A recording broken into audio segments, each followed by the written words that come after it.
Un país que solo tenía desierto y pescadores se convierte en una potencia económica mundial. Luego, en una bisagra entre los intereses de Occidente y el mundo árabe, y ahora, en un referente geopolítico que quiere estar en todas las salsas y en todas las inversiones. Soy Juan Luis Sánchez. Hoy en Un Tema al Día, ¿por qué de pronto Qatar es un país importante? Una cosa antes de empezar. Ahora te regalamos un año de Podimo si te haces socio o socia de eldiario.es. Y además podrás escuchar Un Tema al Día sin publicidad. Tienes todos los detalles en eldiario.es/Podimo.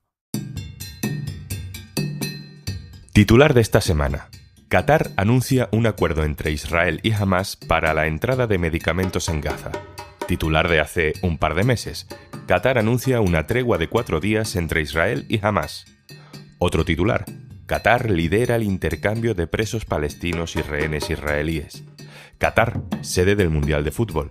Qatar, principal accionista de Iberdrola. Qatar, de pronto, como país clave de la geopolítica. ¿Qué sabemos de Qatar? ¿Cómo ha llegado a convertirse en lo que es? Bueno, exactamente, ¿qué es? ¿Qué papel ocupa Qatar en un mundo donde Occidente ya no es el centro de todo? Hasta hace unas décadas, Qatar era un país de pescadores. Subsistía gracias a la venta de perlas. Hoy es la quinta economía mundial si medimos su nivel de riqueza. ¿Cómo ha pasado todo esto? Francesca Ciccardi, hola. Hola, Juanlu.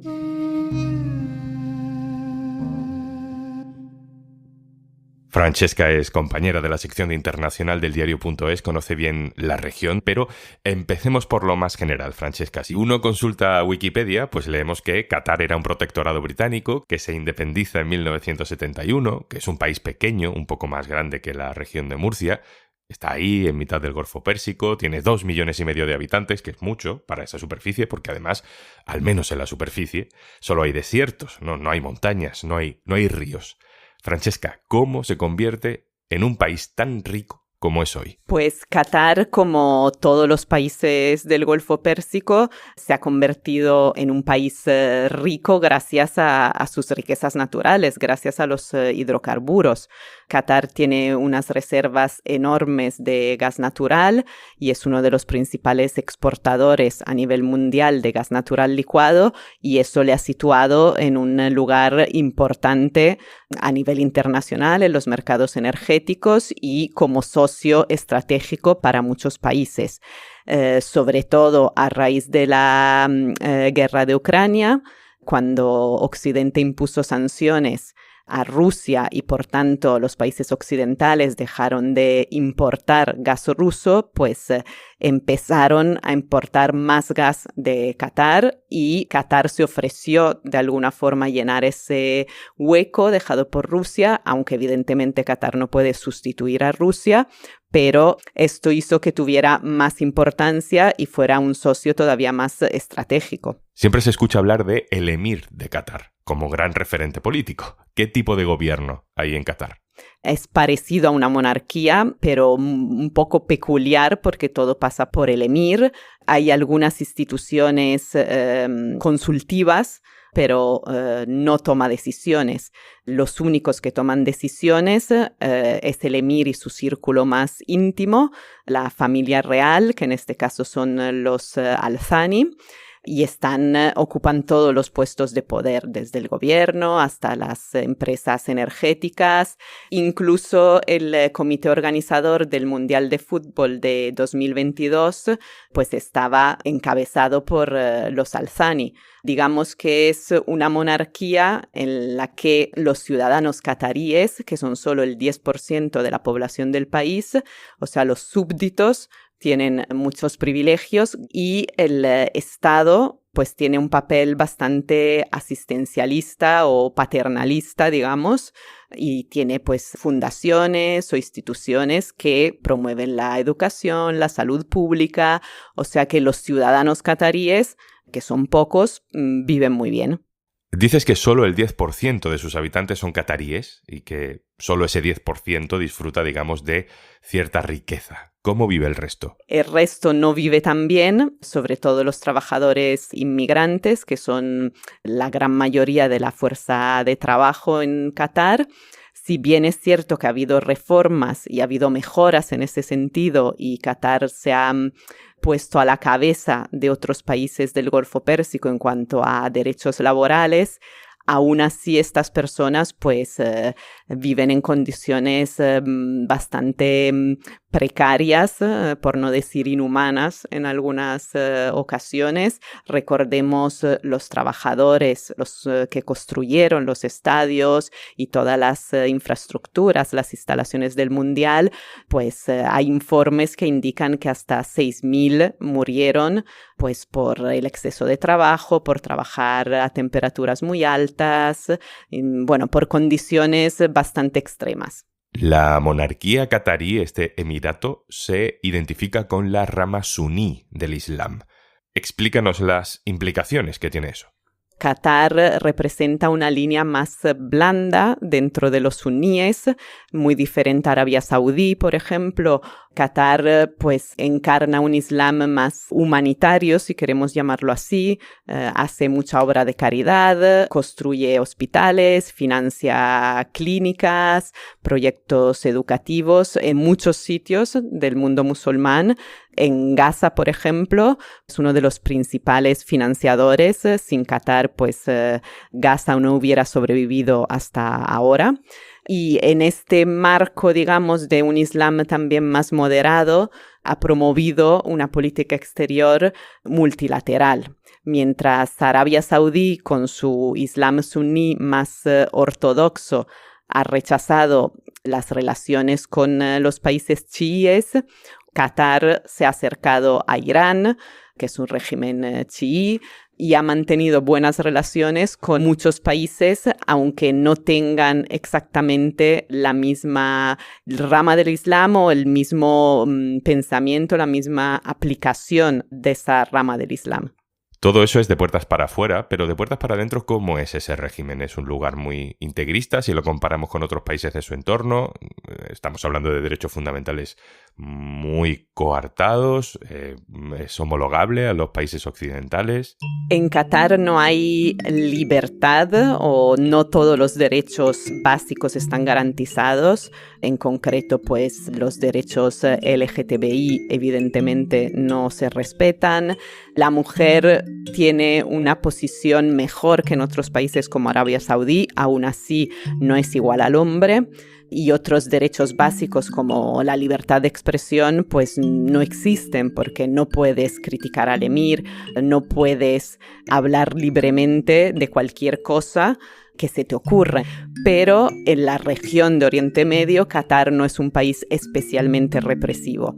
Aunque la oposición no puede tener partidos políticos o grupos que la representen, pero no hay una represión sistemática desde el Estado de cualquier persona que opine en contra del emir.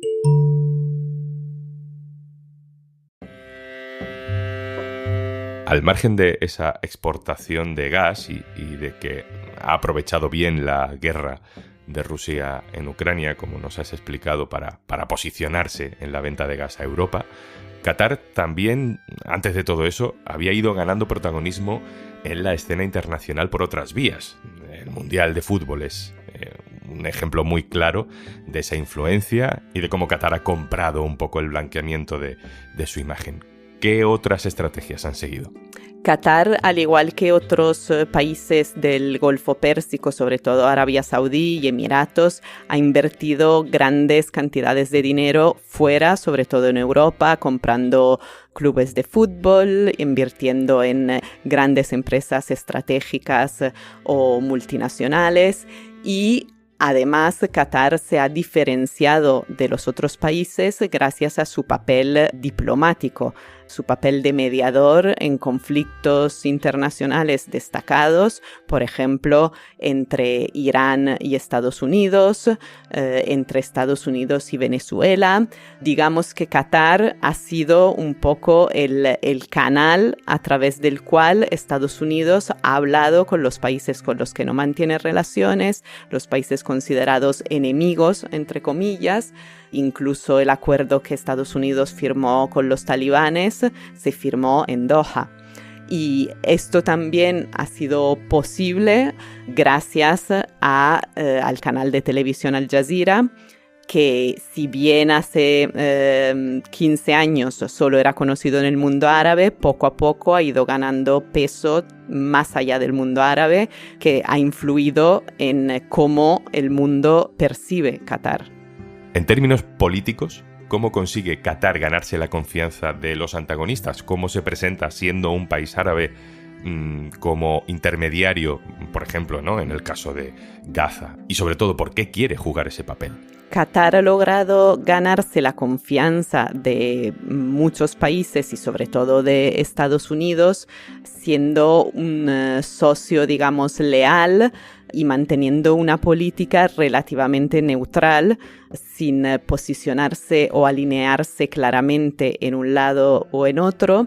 Por ejemplo, nunca ha tenido una política agresiva con Irán como sí la ha tenido Arabia Saudí. Y al mismo tiempo, pues ha ofrecido garantías a Occidente de que es un país moderado, de que promueve un Islam más moderado, y al mismo tiempo también tiene muy buenas relaciones con grupos islamistas como Hamas, y eso no quita que pueda ser mediador entre los palestinos y los israelíes, y que los israelíes también lo consideren un mediador fiable.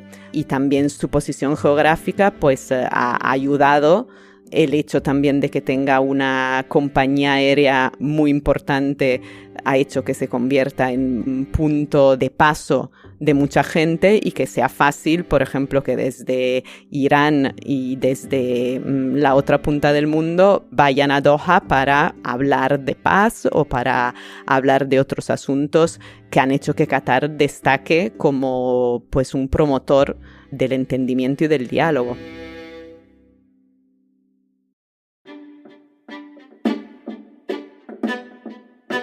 Has mencionado antes Al Jazeera, que es el canal de televisión sustentado por el régimen qatarí, pero con unos estándares de calidad muy altos. ¿Cuál dirías tú que es el papel que ha jugado en todo esto que estamos hablando?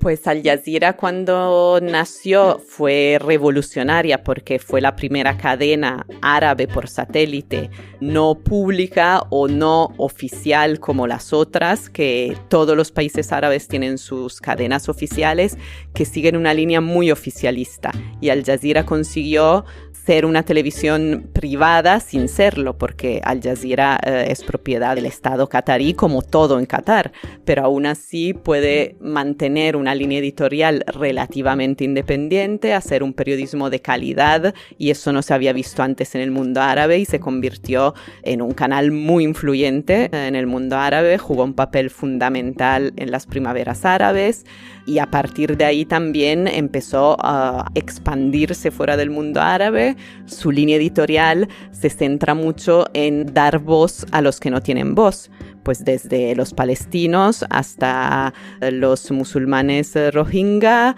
hasta los pueblos de África en situaciones de conflicto.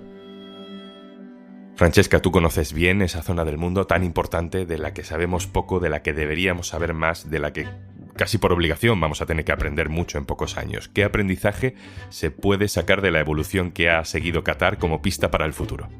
Yo creo que el caso de Qatar es un caso peculiar y probablemente ha sabido posicionarse de una forma privilegiada y destacar por encima de otros vecinos gracias a jugar con inteligencia y a no posicionarse claramente ni en un bando ni en otro. Y ha sabido jugar entre los equilibrios de la región, que son muy delicados y complicados también, ¿no? No todo el mundo sabe posicionarse en ese juego de equilibrios y de poder, y Qatar lo ha hecho muy bien. El actual emir lo hace muy bien y su padre fue un poco el que fundó esta política y también lo hacía muy bien.